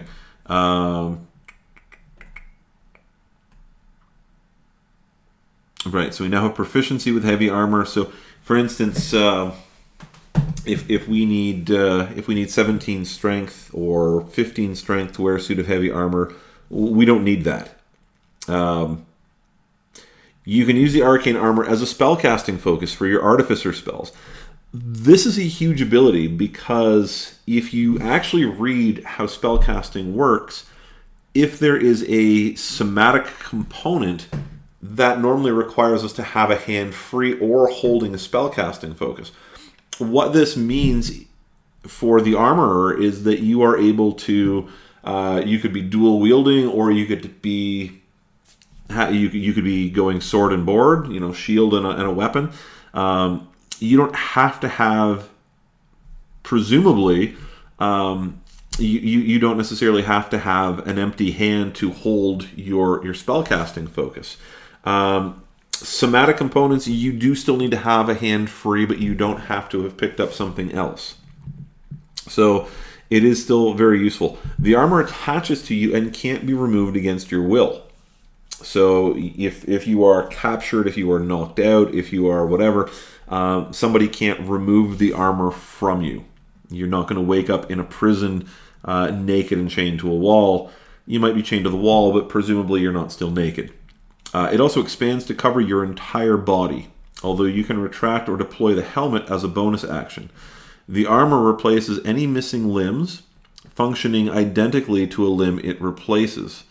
And you can doff or don the armor as an action. So this is kind of cool. If you happen to get an arm cut off or a leg cut off, you can function normally as long as you're wearing your armor. And here we've got a lovely bit of artwork showing an infiltrator and a tiefling guardian, and we'll see what those are in just a moment. Doffing and donning armor is one of those things that a lot of people don't seem to pay an awful lot of attention to. It is somewhat significant, but a lot of people just take for granted that when they sleep, in order to gain the effects of a full rest, you can't be wearing armor. In order to regain spell slots, you can't be wearing armor when you take your long rest. So taking your armor off, putting your armor back on, there is time involved in those things. What this does is it gets around that. And the armor continues to be arcane armor until you don another suit of armor or you die. Armor model. Of course, you're fashionable, of course. You can customize your arcane armor. When you do so, choose one of the following armor models: Guardian or Infiltrator. The model you choose gives you, special benefits while you wear it. Each model includes a special weapon. When you attack with that weapon, you can add your intelligence modifier instead of strength or dexterity to the attack and damage rolls. You can change the armor's model whenever you finish a short or long rest, provided you have smith's tools in hand. Okay, so you can make some customization. Get a special. We'll look at this in the details. Most importantly, you can change the model when you finish a short or long rest, as long as you have your smith's tools. So Guardian, you design your armor to be in the front line of conflict. So you are looking at the heavy armor tank who's up front. You have the following features: Thunder Gauntlets. This is cool already. Just Thunder Gauntlets. Each of the armor's gauntlets counts as a simple melee weapon while you aren't holding anything in it, and it deals 1d8 thunder damage on a hit. A creature hit by the gauntlet has disadvantage on attack rolls against targets other than you until the start of your next turn, as the armor magically emits a distracting pulse when the creature attacks someone else. So this is cool. You could just dual wield your fists, which without any sort of extra attack ability, which we will get at level 5. Just at level 3, you're able to make 2 attacks with your fists while wearing your heavy armor, and if you hit something, they have disadvantage on attacking anything other than you. It's pretty cool. Defensive field, as a bonus action, and I just want to... Yes, so not huge damage on the gauntlets, but again, you're drawing attention to yourself. Defensive field. As a bonus action, you can gain temporary hit points equal to your level in this class, replacing any temporary hit points you already have. You lose these temporary hit points if you doff the armor. So doff is our word for taking armor off. You can use this bonus action a number of times equal to your proficiency bonus, and you regain all expended uses when you finish a long rest. Okay, great. So you're walking into combat. You know the fight's about to begin. As a bonus action, pop. You're just going to give yourself at 3rd level two temporary hit points. Does 2 temporary hit points count? Yeah. The fact that you can give yourself 2 temporary hit points twice at 3rd level, 3 times at 5th level, and so on and so forth. And well, you give yourself 2 temporary hit points twice at 3rd level. At 5th level, you can give yourself 3 temporary hit points 3 times. At 9th level, you can give yourself 4 temporary hit points 4 times. So yeah, those are going to add up. Any damage that you, any temporary hit points you put up is damage that you were negating that's not taking your regular hit points down. It's going to be very useful. Infiltrator, you customize your armor for subtle undertakings. It has the following features. So this is our second option. Lightning Launcher. Again, it's cool already. A gem-like node appears on one of your armored fists or on the chest. So if you... Basically, you're kind of like Iron Man at this point. It counts as a simple ranged weapon with a normal range of 90 feet and a long range of 300 feet, and it deals 1d6 lightning damage on a hit. Once on each of your turns when you hit a creature with it, you can deal an extra 1d6 lightning damage to that target. So you might get 2 attacks. Maybe there's other ways you might get more attacks if you've got haste or something else. Is the temp hit point gain equal to your proficiency bonus or level? Sorry, you're right. The temporary hit points are equal to your level, and you're able to use it a number of times equal to your proficiency bonus. Thanks, Tominator. I had stumbled over that, but you're right. So at 3rd level, you can give yourself 3 temporary hit points twice. At 9th level, you could give yourself 9 temporary hit points 4 times at 9th level. Sorry. So it's significantly. I actually underestimated how powerful it actually is while talking about how useful it really is. It's actually quite huge. So if you have multiple attacks, they're each going to deal 1d6. You can pick one of those attacks that hits. You can choose to deal an extra 1d6 lightning damage to the target for 2d6. Powered steps, your walking speed increases by 5 feet. Dampening field, you have advantage on dexterity stealth checks. If the armor normally imposes disadvantage on such checks, the advantage and disadvantage cancel each other as normal. So if you are wearing, again, let's be honest, if you're an armorer, you're going to be aiming for plate armor or something very similar. Now, if you pick up, I'm trying to think, is there a heavy armor? Let's go back here for a minute, and there we go. Armor. So yeah, there are no heavy armors that don't impose disadvantage. Although, you may have, there may be something that you happen to come across, but you might have, chainmail of stealth or something like that your DM may cook up, or it might be a magic. Well, obviously it's a magic item. It's a matter of whether it's homebrew or not. But in that case, you would just straight up have advantage. Otherwise, you've got you're going to be making a normal roll. And heavy armor characters tend to be the downfall of a group that's trying to sneak around. So, extra attack at 5th level. You can attack twice rather than once whenever you take the attack action on your turn. So, we're moving beyond the Artificer as a spellcasting class and getting into more of a fusion class or a hybrid class. 9th level, we gain armor modifications. You learn how to use your Artificer infusions to specially modify your arcane armor. That armor now counts as separate items for the purposes of your infused items feature. Armor, the chest piece, boots, helmet, and the armor's special weapon.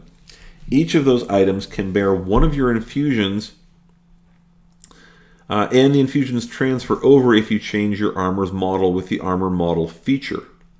In addition, the maximum number of items you can infuse at once increases by 2, but those extra items must be part of your arcane armor. So again, suddenly looking at this huge explosion of a skill, rather than being able to infuse your armor once, you can now infuse your armor effectively 4 times. Chest piece, boots, helmet, and your special weapon. Whether it's your lightning gauntlets or your, what did we have? We had thunder gauntlets and lightning launcher. That was it. And there we have our drow in the background using his lightning launcher, and the tiefling up front using his thunder gauntlet. So there are 4 infusions, four ways that you can now infuse your armor. Again, we'll look at infusions at the end, but this is increasing our power considerably. Perfected armor. At 15th level, your arcane armor gains additional benefits based on its model as shown below. Guardian. When a huge or smaller creature you can see ends its turn within 30 feet of you, you can use your reaction to magically force the creature to make a strength saving throw against your spell save DC, pulling the creature up to 30 feet toward you to an unoccupied space. If you pull the target to a space within 5 feet of you, you can make a melee weapon attack against it as part of this reaction. You can use this reaction a number of times equal to your proficiency bonus, and you regain all expended uses of it when you finish a long rest. So,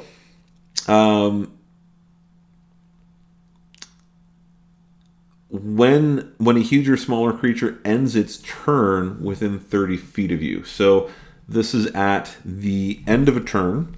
So this is a reaction. You're not taking this just when something stops moving or when it makes an attack on something else. This is at the end of its turn. But you can basically yank a creature towards you. So you can't necessarily prevent... Well, it would depend. there's nothing to say that you don't use this. Yeah, it doesn't say it has to be an opponent. So if you have somebody else who's in trouble, or you could work out some interesting group mechanics with this ability, if you so desired. If you wanted to avoid,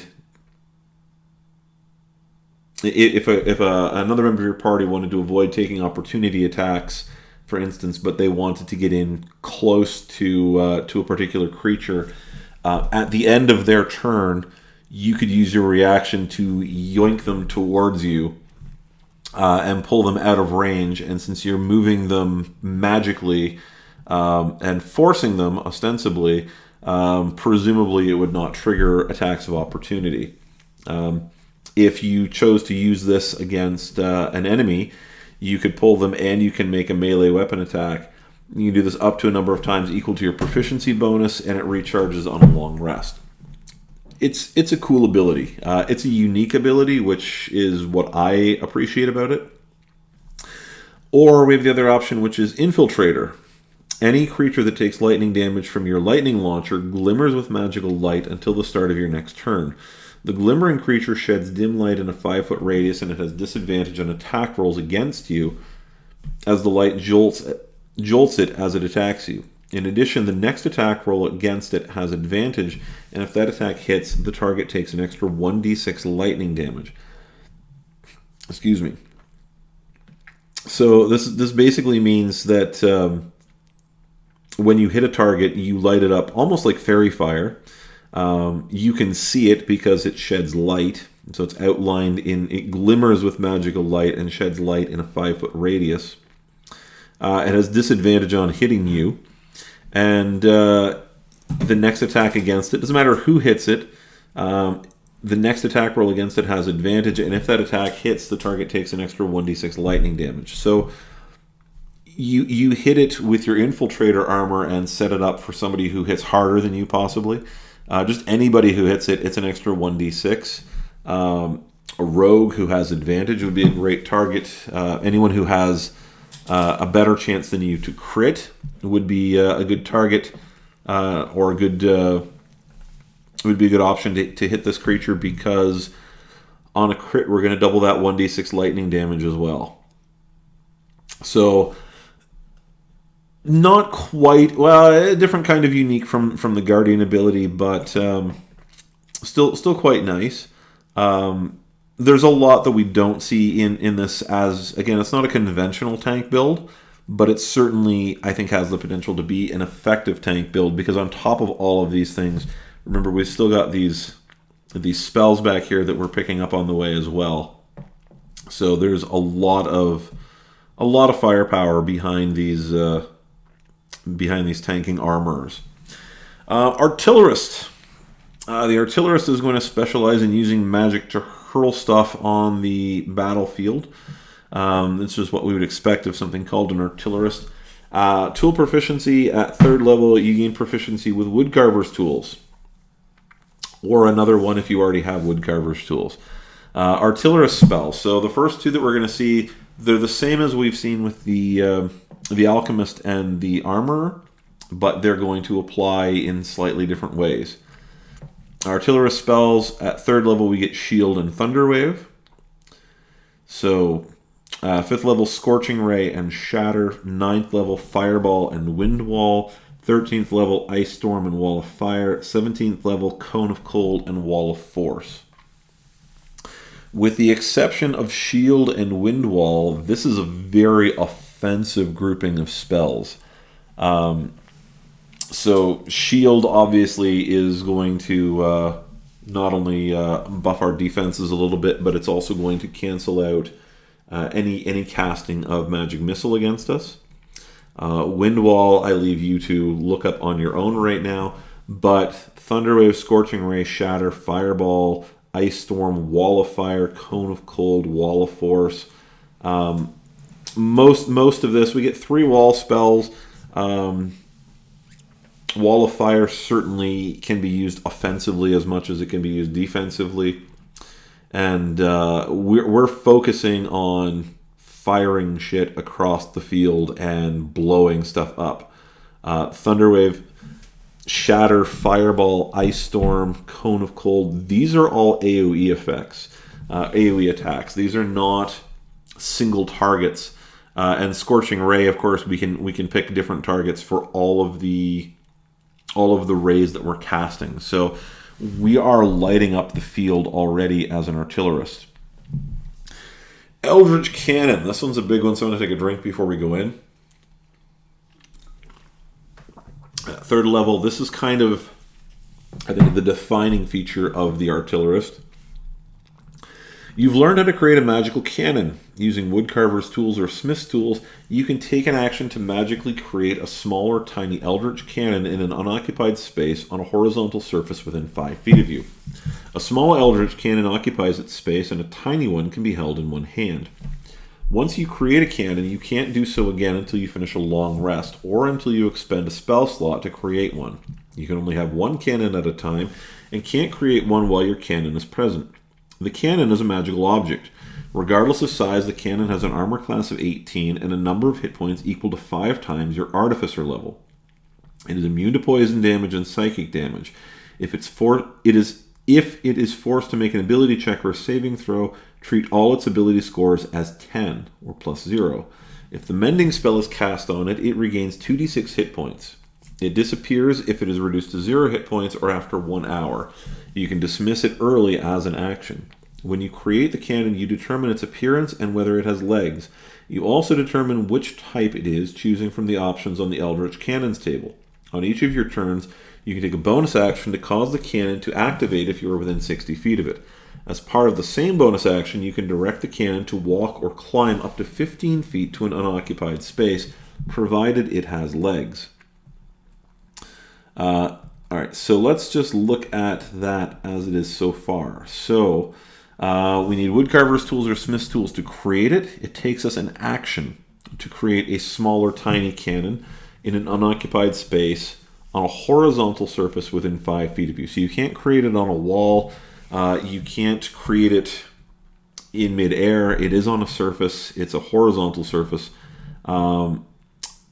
A small eldritch cannon occupies its space. A tiny one can be held in one hand.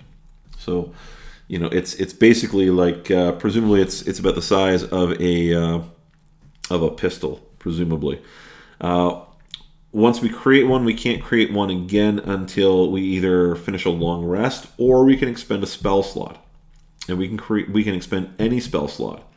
You can only have one cannon at a time. You can't create one while your cannon is present. So if you have one cannon, you can't make another one until that one is either destroyed or until you finish a long rest. That's how I would understand this.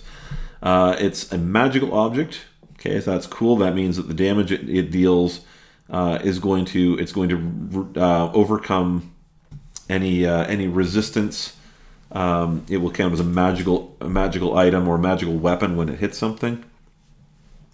Armor class of 18. Hit points are equal to 5 times your Artificer level. So you're going to have 15 hit points in it to start. You can heal it with the or fix it more appropriately with the mending spell. It disappears if it's reduced to 0 hit points or an hour, or you can dismiss it as an action. So you can get rid of it in any way to create a new one. And you determine whether it has legs, what type it is from the table that we're going to see on the next page. And on each of your turns, you can take a bonus action to cause the cannon to activate if you're within 60 feet of it. As part of the same bonus action, you can direct the cannon to walk or climb up to 16 feet, provided it has legs. So there's some cool stuff with cannons here. So here's our 3 options. We have the flamethrower. The cannon exhales fire in an adjacent 15-foot cone that you designate. Each creature in that area must make a dex saving throw against your spell save DC, taking 2d8 fire damage on a failed save, or half as much damage on a successful one. The fire ignites any flammable objects in the area that aren't being worn or carried. So it's a flamethrower. I think that's simple enough, except instead of a line flamethrower, this is a cone flamethrower. You can burn down the forest or the village with this thing quite easily. use as directed. Force Ballista. Make a ranged spell attack originating from the cannon at one creature or object within 120 feet of it. This is our long distance option here. On a hit, the target takes 2d8 force damage, and if the target is a creature, it's pushed up to 5 feet away from the cannon. So this is, again, overcoming a lot of damage. There's not a lot of things that have resistance to force damage. Nothing comes to mind immediately, but I'm sure there's something. Range of 120 feet. It's pretty rare to see somebody use a range of 120 feet. It can happen, but it doesn't happen an awful lot. Protector. The cannon emits a burst of positive energy that grants itself and each creature of your choice within 10 feet of it a number of temporary hit points equal to 1d8 plus your intelligence modifier. So in this case, every time you use it, you are granting potentially your entire party. It's each creature of your choice. They have to be within 10 feet, so you get a 10-foot radius around either you or the cannon. 1d8 plus an intelligence modifier. This basically takes you from being a DPS, ranged DPS character to being the doctor. You are just perpetually making everybody... You're not healing per se, but you are making everybody resistant to well, not resistant, but you're helping prevent them from taking damage every single turn, potentially. At 5th level, we gain Arcane Firearm. You know how to turn a wand, staff, or rod into an arcane firearm, a conduit for your destructive spells. When you finish a long rest, you can use woodcarver's tools to carve special sigils into a wand, staff, or rod, and thereby turn it into your arcane firearm. The sigils disappear from the object if you later carve them on a different item. The sigils otherwise last indefinitely. You can use your arcane firearms as a spellcasting focus for your artificer spells. When you cast an artificer spell through the firearm, roll a d8 and you gain a bonus to one of the spell's damage rolls equal to the number rolled. I just need to look at something quickly here. Okay, that's all I needed to know. Sorry for the momentary delay there.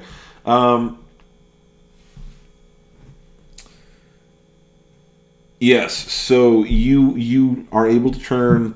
Basically, you gain another conduit for spells. You can use this as a spellcasting focus. And when you cast a spell through this firearm, this can be... You've got wand, staff, rod. You put sigils into it, and when you make an attack, you roll a d8, and you gain a bonus to one of the spell's damage rolls equal to the number rolled. So this is pretty cool. Basically, let's say we cast a firebolt. For 1d10 damage. We're 5th level, so at this point it's 2d10 damage, and we're rolling a d8. Okay, so 2d10 plus 1d8 damage on a cantrip. Seems good to me. And if we go back, what level do we get? Get the weird spell progression. So at 5th level, we do have 2nd level spell slots as well, so... we pour back over here. Yeah, so I mean at 3rd level anyway, we've already got we've got Thunderwave. So if we cast Thunderwave with this, then we're able to add a d8 to one of the damage rolls. So this is amping up the power of our offensive spells. Explosive Cannon. Every Eldritch Cannon you create is now more destructive, so we get this at 9th level. The cannon's damage rolls increase... I'm just going to start this all over.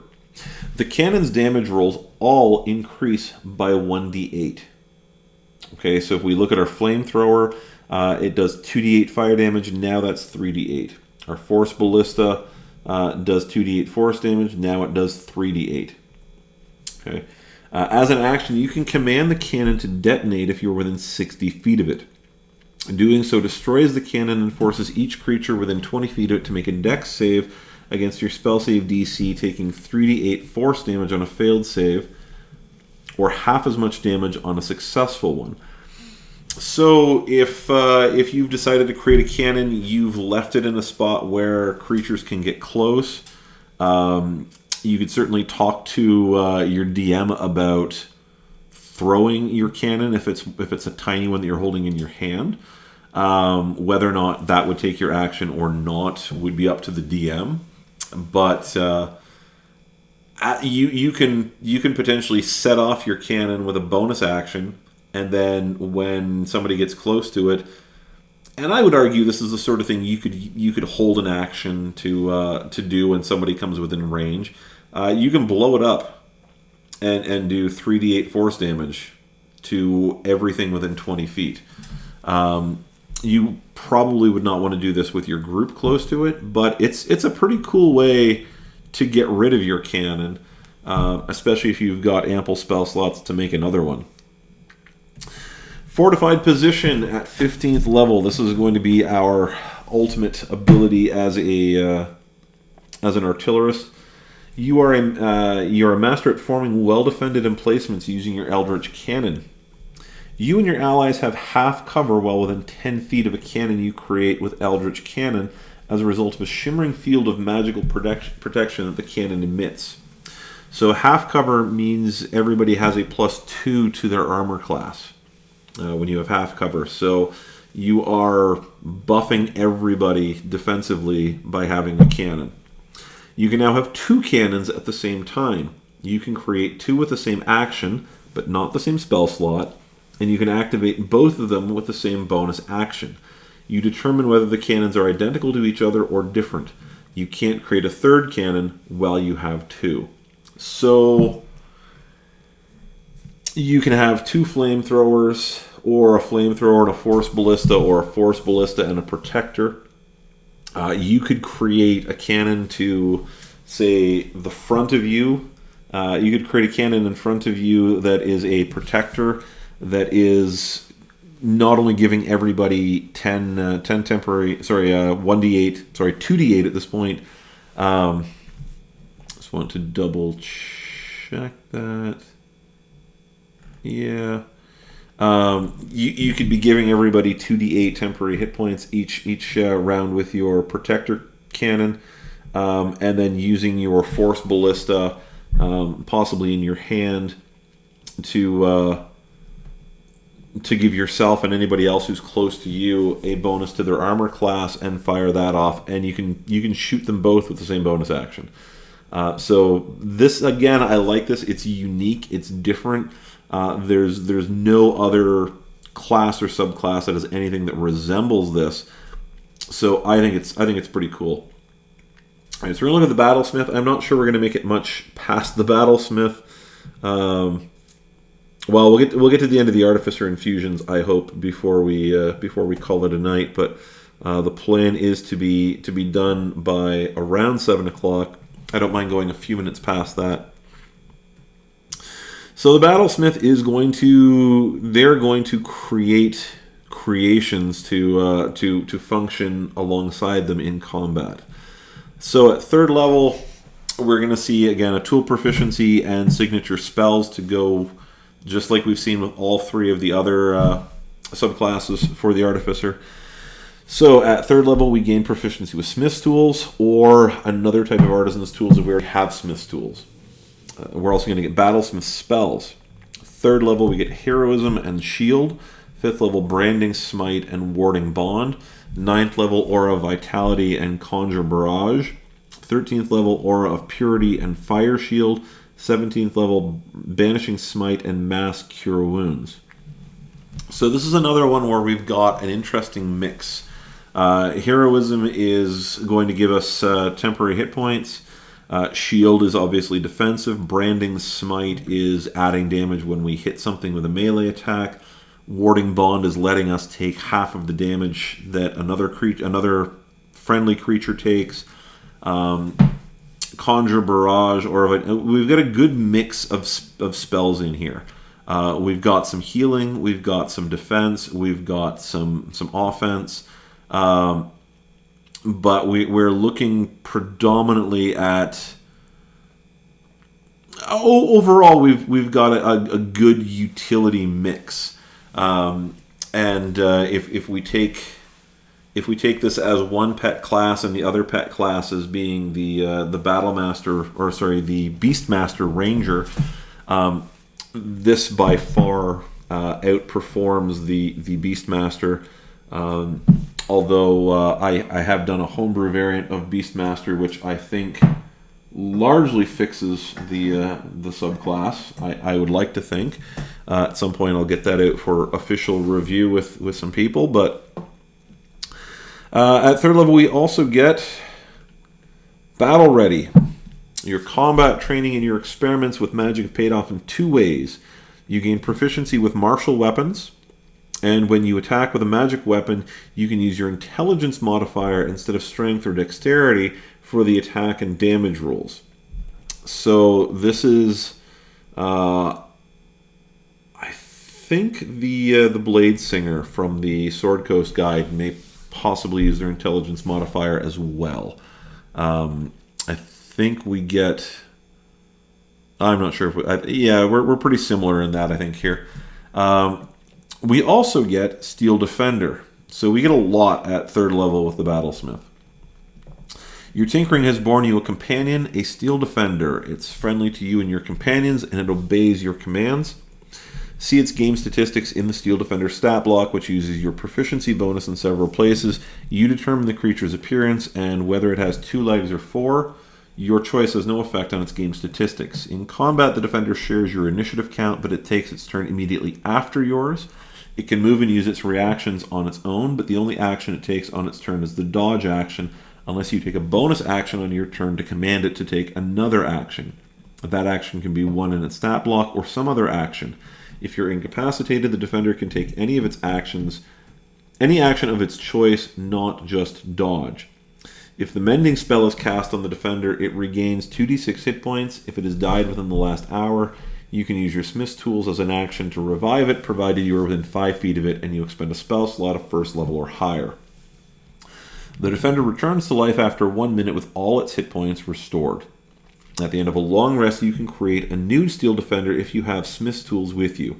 If you already have a Defender from this feature, the first one immediately perishes. And the Defender also perishes if you die. So there's a lot in here. I am not going to try to go through all of that again right here, right now.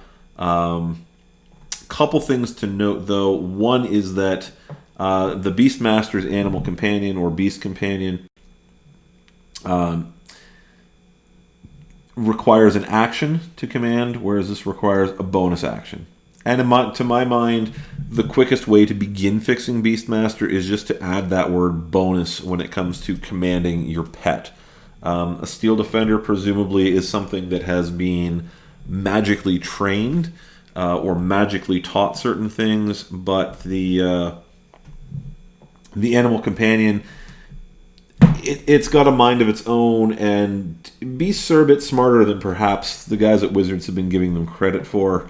And Ranger is, as a rule, pretty underpowered. So I really don't think, like I said, at some point on this channel, I'll go through my homebrew variant of the Beastmaster and see if we can't provide some better options to it. Steel Defender, it is a medium construct, armor class of 15, hit points 2 plus your intelligence modifier plus 5 times your artificer level. So at third level, assuming a +3 intelligence modifier, it's going to start 5 times your artificer level, so that's 15, or 5 times 3, plus 2, which is 17, plus your intelligence modifier is another 3. So we're starting with 20 hit points if we have an intelligence modifier of 3. Every time we gain a level, it's going to gain 5 more hit points. If our intelligence modifier goes up by 1, its hit points will go up by 1 as well. So really, it's the Artificer level that defines it. And again, compared to the Beastmaster, The Beastmaster has never made sense to me in this regard, where the creature has the number of hit points in its stat block or hit points equal to 4 times your ranger level, which effectively means that by the time you're level, say, 10, an owl would have 40 hit points, a wolf would have 40 hit points, a black bear would have 40 hit points, a boar would have 40 hit points. It's just straight across the board. In this case, by the time we're level 10, we have 50 hit points plus 2 plus your intelligence modifier. So we're looking at probably 55 hit points at least, possibly more. Yeah, that's all I'm going to rant about the Beastmaster for now. We have a speed of 40 feet. Oh, sorry, number of hit dice. So our hit dice are D8s, and it has 1 for every level of our Artificer level. Speed of 40 feet, Strength 14, Dex 12, Con 14, Intelligence 4, Wisdom 10, Charisma 6. It has +1 to Dex saves, plus proficiency bonus. Constitution is 2 plus proficiency bonus. So basically what we're saying is it has proficiency bonus and uses your proficiency bonus for its Dex saves and its Constitution saves. Athletics and perception are going to be treated the same. Damage, immunity to poison, condition immunity to charmed, exhaustion, poisoned. Has 60 feet of dark vision and a passive perception of 10 plus double your proficiency bonus.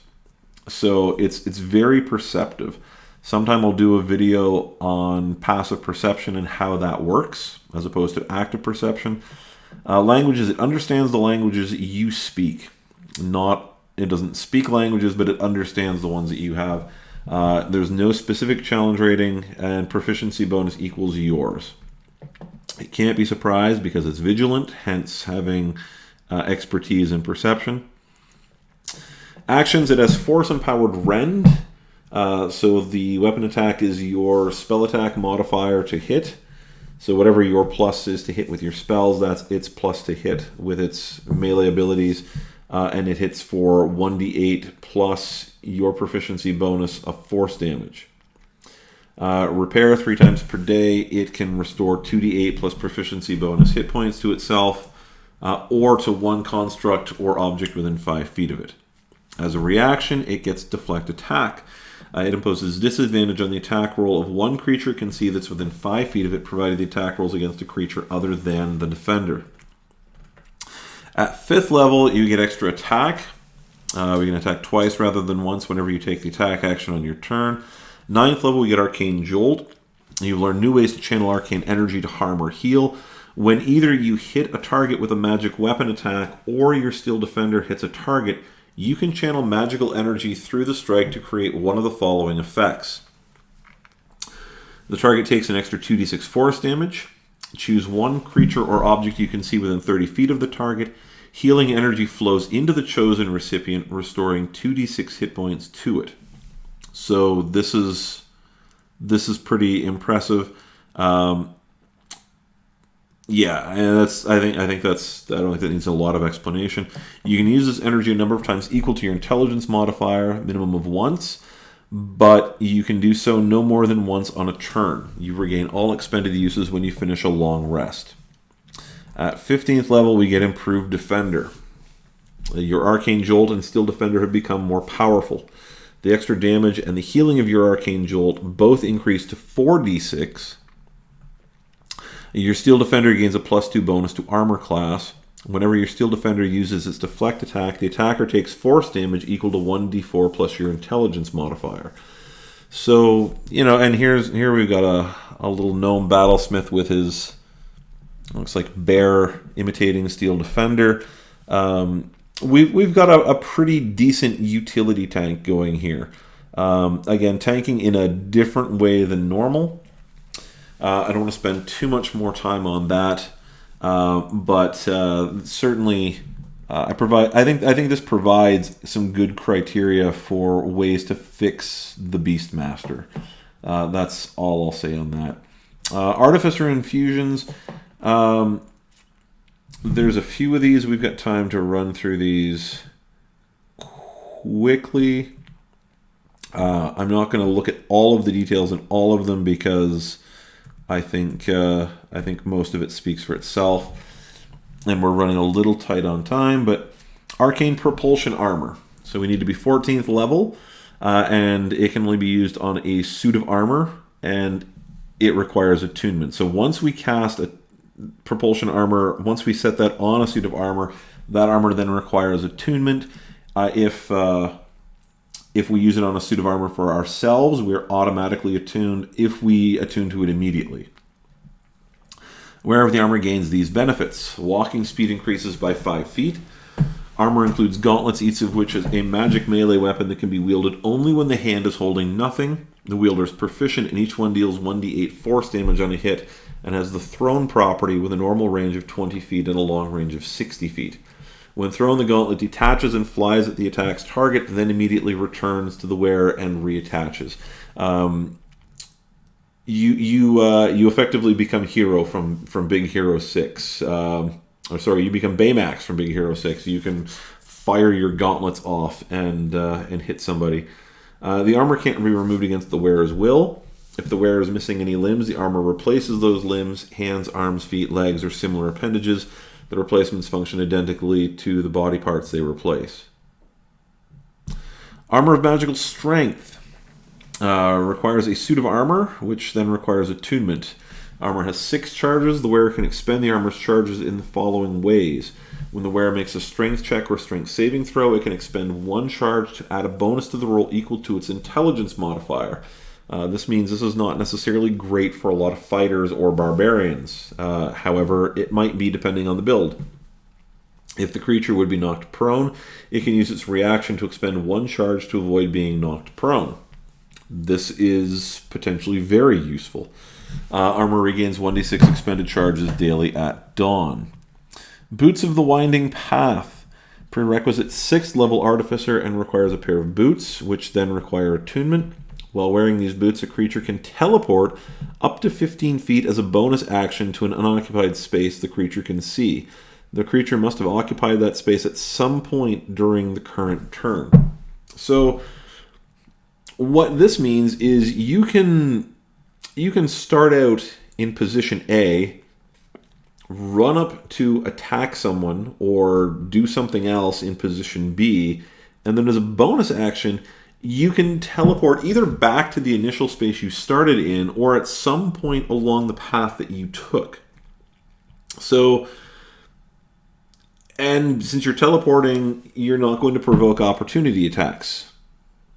This is great. This is a great ability, and you can give this to anybody who's able to wear the boots that require attunement. Enhanced Arcane Focus requires a rod, staff, or wand, which then requires attunement. While holding this item, a creature gains a +1 bonus to spell attack rolls. In addition, the creature ignores half cover when making a spell attack. So we basically get Spell Sniper in many ways. The bonus increases to +2 when you reach 10th level in this class. It's pretty handy. Excuse me. Enhanced Defense can be cast on a suit of armor or shield. No attunement is required here. A creature gains a +1 bonus to armor class while wearing armor or wielding the shield. While wearing or wielding the infused item. It's kind of written a little awkwardly. Bonus increases to +2 when you reach 10th level in this class.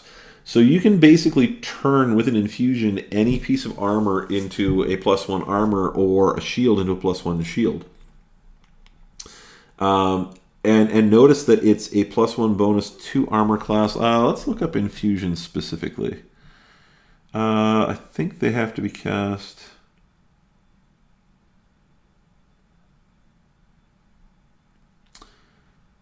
Just looking to make sure. Turn a non-magical object into a magic item. Yeah, so I think the assumption here is that you couldn't turn a +1 armor into a +2 armor by casting this. Just looking for the details on infusions. Here we go.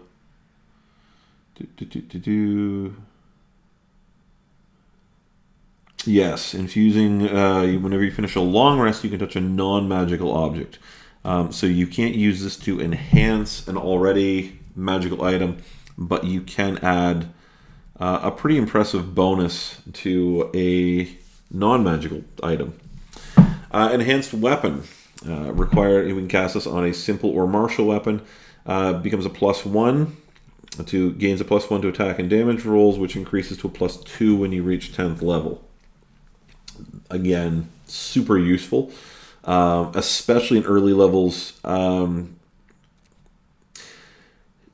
Enhanced weapon, when you are level 3 and you first get this, a lot of characters in a group are not going to have magic weapons, which means any kind of lycanthrope or anything else that has even resistance to magic items or to non-magical attacks is going to be very, very difficult to defeat.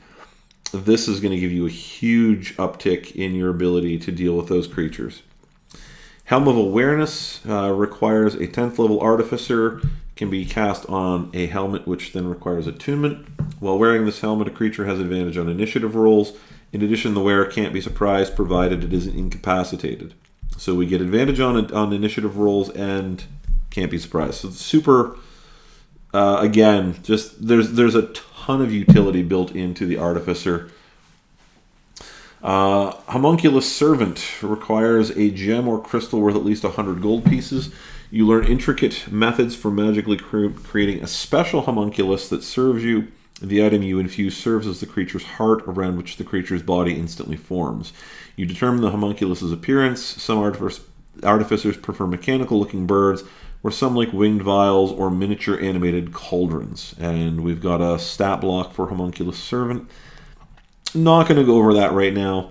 It's friendly to you and your companions, and it obeys your commands.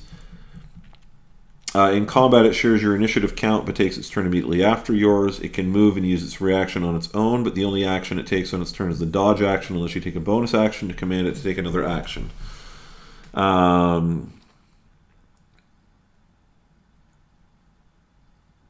So again, we have another creature here that we can create as an Artificer that we can command with a bonus action. Fix the Beastmaster. Damn it. It regains 2d hit points if we cast Mend on it. And that's all we're going to get into with that right now. Definitely a useful little creature. Mind Sharpener. We can cast this on a suit of armor or robes. It can send a jolt to the wearer to refocus their mind. It has 4 charges. When the wearer fails a Constitution saving throw to maintain concentration on a spell, the wearer can use its reaction to expend one of the item's charges to succeed instead. The item regains 1d4 expended charges daily at dawn. Seriously, anyone who's ever played a spellcaster trying to concentrate on a spell, first of all, you don't need to use this until you actually fail a con save, and then you can blow one of your 4 charges to succeed automatically instead. As a spellcaster, especially if you're casting concentration spells, that's spectacular. Radiant Weapon requires a 6th level Artificer to cast it, and we cast it on a simpler martial weapon, which then requires attunement. It becomes a +1. The magic weapon grants a +1 bonus to attack and damage rolls made with it. While holding it, the wielder can take a bonus action to cause it to shed bright light in a 30-foot radius and dim light for additional 30 feet. The wielder can extinguish the light as a bonus action. So we have a +1 weapon, which also functions as a torch. It has 4 charges. As a reaction immediately after being hit by an attack, the wielder can expend 1 charge and cause the attacker to be blinded until the end of the attacker's next turn. Unless the attacker succeeds on a Constitution saving throw against your spell save DC, the weapon regains 1d4 expended charges daily at dawn.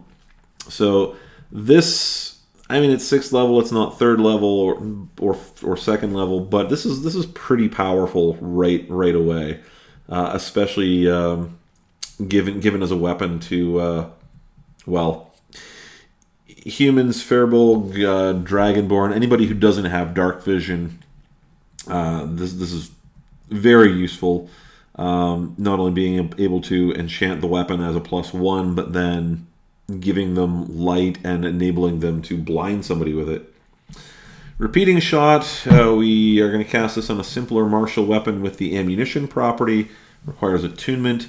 Magic weapon grants a +1 bonus to attack and damage rolls when it's used to make a ranged attack, and it ignores the loading property. So what this means is if we use this on a crossbow and we have multiple attacks, we can use multiple attacks with the crossbow rather than spending most of our turn reloading it. So very useful for people who want to make use of, I would say, a heavy crossbow in particular. If you load no ammunition in the weapon, it produces its own, automatically creating one piece of magic ammunition when you make a ranged attack with it. The ammunition created by the weapon vanishes the instant after it hits or misses a target. So if you run out of arrows or bolts or sling stones, this is spectacular. Replicate magic item. Using this infusion, you replicate a particular magic item. You can learn this infusion multiple times. Each time you do so, choose a magic item that you can make with it, picking from the replicable items tables. A table's title tells you the level you must be in the class to choose an item from the table. Alternatively, you can choose the magic item from among the common magic items in the game, not including potions or scrolls. In the tables and items entry tells you whether the item requires attunement. See the item's description in the DMG for more information about it, including the type of object required for its making. So in addition to the items in here, you could pick the common items. There's a number in the Dungeon Master's Guide. There's 50 additional common magic items in Xanathar's Guide to Everything. I'm not going over this list. There's a lot of stuff on there.